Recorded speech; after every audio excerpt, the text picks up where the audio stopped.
তো খাওয়া শুরু করো, জন্মদিনে খাওয়া দাওয়া। খেয়ে দেবো একটু না না ও আচ্ছা জন্মদিনে একটু ডাল নিয়ে নাও। চোখটা কেমন করছে দেখ না, তাকাচ্ছে দেখ না। তুমি খাওয়া দাওয়া করো, ঠিক আছে? বার্থডে গার্ল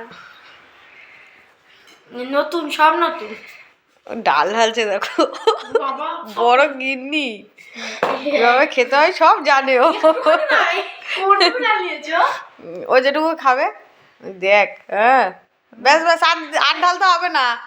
আমি যেহেতু বলেছি তার জন্য আবার ডাল ঢেলেছে, দিয়ে ওইটুকু ডাল ঢেলেছে। এখন আমি খাই শুরু করি। খাও, ভাজাগুলো দিয়ে খাও আস্তে আস্তে। কেমন? একটু আলু ভাজা রাখো বেশ। ঠাম্মাকে থ্যাংক ইউ বলো। কেন ও বলো থ্যাংক ইউ। Thank you. বাবা যেহেতু বাড়ি নাই, সন্ধ্যেবেলায় আশীর্বাদ করবো, তখন কেক কাটার আগে তুমি খাও, খাওয়া দাওয়া করো, ঠিক আছে? খাওয়া দাওয়া